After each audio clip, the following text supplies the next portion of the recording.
Okay, fair enough. Russell out there says, when Jesus, Yimak Shemos, did not come here for the righteous, but for the lost sheep of Israel, who is the righteous he was talking about? Was it those who are following Torah already?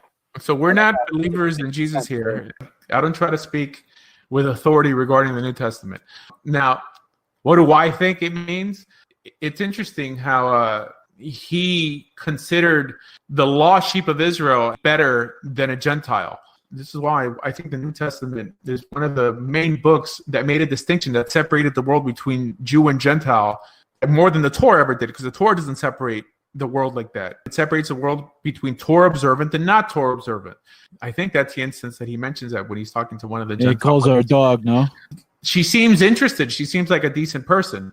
I guess it was prevalent back then with all the zealotry that was going on with the Romans to elevate Jews over Gentiles, no matter how righteous a Gentile was and how evil the Jew happened to be. And I'm sure back then, many of them were of the belief that the 10 tribes were coming back, because it wasn't that far off. I mean, it was pretty far off, to the point that Rabbi Akiva, who lived maybe 80 years after Jesus, said they weren't coming back because their time allotted to them has expired. And it makes sense. That's why I don't believe that the 10 lost tribes are coming back, because what kind of God are we worshiping here? That he's going to draw people back to him just because of the blood running through their veins and not because they're convinced of Torah. We have tons of converts banging the door of Judaism to come in. We're going to kick them out or not let them in, but suddenly, like, now we're going to let in the Pashtuns or whoever else claims to have Jewish blood. Pashtuns are Muslim, right? These guys don't even care about Torah. Oh, no, but we're going to proselytize them. Why? Because nowadays people elevate blood over ethics. I'm familiar with the New Testament. I think that Jesus fell into the trap of elevating his fellow brethren, people who share his same pedigree, over decent people who want to come closer to God. Although he didn't completely shut them out, he still put them lower on the totem pole. I really appreciate that. And we got our hands raised. And anyone who's sitting here wants to feel free to jump in, please. Yeah, I got a question. Well, I think CJ, actually, Callie Jones had his hand up before you. Let's give, he's usually out there truck driving, so you're able to unmute and talk to us, or? Hey, what's going on, guys? What's going on?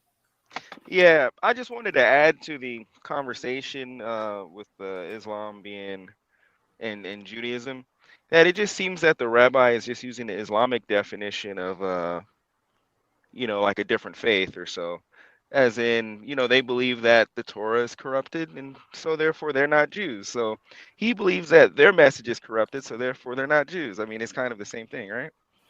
That's a pithy observation. That's interesting. I didn't get it.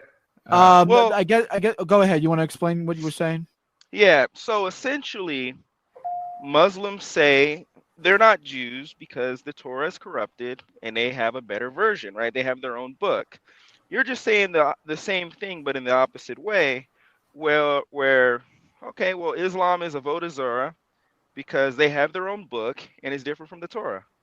Mm-hmm. It's kind of the same argument, but just flipped, right? Oh, for sure. But I don't claim to be a Muslim, though, and I don't claim. Yeah, of course. Right? Yeah, but they're claiming to have the same God as mine. I'm adamant that they worship a different God. That doesn't make them a bad person. Being a polytheist, not that they are polytheists, but that doesn't make you an unethical person. Not necessarily. I mean, I think eventually your philosophy will catch up with you, and that may affect the way you behave, but only because I classify someone an idolater doesn't mean that I think that they're immoral people. They're not holy from a Torah perspective, but that doesn't mean they're not ethical. It's really semantics. I consider most Jews polytheists because they believe in separate powers apart from God, even though they don't worship those powers. If you're a dualist, you're actually a polytheist because you're acknowledging that something else exists out there that has free will and it's metaphysical. He's under your God. Well, that's how Egyptian gods were. There was one main God, and there were tons of smaller gods, i.e. powerful ones, below that God. I mean, God is not even a right term.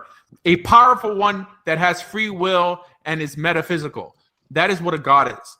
If you believe in a Satan, let's say, and you believe that this, I guess, former angel, if you're a Christian, or angelic being has free will to fight against God and is metaphysical, then you believe in more than one God. I'm not saying you worship more than one God, but you believe in the existence of more than one God. Now, the Torah doesn't. Job is another instance. Actually, I was reading the Rav Saadia Gaon teaches that instance where Satan is speaking to the assembly and God is there with the children of God or whatever, that those are human beings and it's not in a heavenly sphere. He also holds that it's a parable. The parable wasn't celestial, that the Satan there was an earthly enemy of Job who was in some way dialoguing with God in this story. He also didn't believe that it was some sort of accuser that is metaphysical. Now I got a question for you. This is what's the name of this guy that came up with this? Saadia Gaon. Oh, the Saadia Gaon. Oh, okay, the brilliant guy, right? And he was like a genius that's memorized all of Torah and he was like 13 or something. Oh no, you're thinking of the Vilna Gaon. Oh, okay. Gaon also means genius. The modern word, I think, is Ilui. What Gaon in the time of Rav Saadia Gaon meant that he was one of the two heads of the Babylonian yeshivot, with the yeshivas in Bavel. The Vilna Gaon is just called the Gaon because he's like a genius, or supposedly was. I mean, I don't believe any of these stories. Art School really pads up their resumes. It's like I wouldn't believe anything about you and I. They don't tell such stories. I got you. So now he's a natural man, but he was able to do supernatural things, as in diseases and kill Job's children and things like that. I'm not sure the whole story behind his conclusions, but this is just his statement. I'm saying, like, I don't even view Job as a book that's authoritative in any way. I think, yes, it was canonized by the rabbis, but by the simple fact that we don't even know who wrote it. The Rambam says that it never occurred, that it was just a story. Like, just like there's many other parables and there's poetry and symbolism and hyperbole all over Nach. But that doesn't mean that it could change one little thing or add one little thing to Torah from an authoritative perspective. It's just a story. And many people make too much out of it. Now, I have another stories like that too, of like magical rabbis that turn invisible and like appear at different places and have supernatural powers. Yeah, Hocus pocus. There's a story that I love that the Baal Shem Tov walked on water. Yeah, no, they're saying that if you believe all the stories of the Baal Shem Tov, you're a fool, but if you deny them all, you're a kofar, whatever. Anyways, yeah, go ahead, Callie. Yeah, finish up. Yeah, I had another question. In Judaism, do they? Because I know you have the different targums and you have different books that you can use for. I guess like because I've seen like the different commentaries, like Rashi will quote this targum Jonathan here and this midrash here. There's some extra stuff in the Septuagint, like in reference to like Job, for instance, where it says he was I forget some type of Gentile nation, right? Do rabbis consider some of these extra parts of like the Septuagint authoritative, or do they just throw it out the window? So rabbis don't accept any Greek translation of Nach as authoritative in any way, because the understanding, at least in the Jewish camp, Christians have a different understanding, is that the Septuagint was only the 5 books of Moses. Now, yes, there were Greek translations of the prophets and the writings, but they weren't translated by the 70. Because the story of the Septuagint is that they put 70 people in separate rooms, and then there was a supposed miracle that they all came out with the same translation. That's just a legend. I mean, I'm sure it didn't pan out that way. But the Septuagint was highly praised. However, I think all the rabbis are adamant, even Tovia Singer says, is that the Septuagint that we have today is not the real Septuagint. I don't know what they use for proof for that argument, but like maybe because there's so many errors in it, or errors in compared to what appears in the Masoretic text. In Judaism, Targum, although Targum means translation, it doesn't mean literal translation. It means a paraphrase translation. Anyone who studied Onkelos knows that he's not just taking one word and translating it from Hebrew to Aramaic. Like, he's adding in doctrine in there. And Targum Yonatan, the paraphrase translation of Nach, because Onkelos is just the 5 books of Moses, but the prophets and the writings, that's where Targum Yonatan steps in. He's really paraphrased. Back then, the rabbis were just as interested in indoctrinating people as today. And that's a downside of the translations to begin with, including Rashi. I mean, Rashi is pure midrashim. I was reading today that his grandson, the Rashbam, he commented on the Torah. He created a commentary from the most literal perspective possible.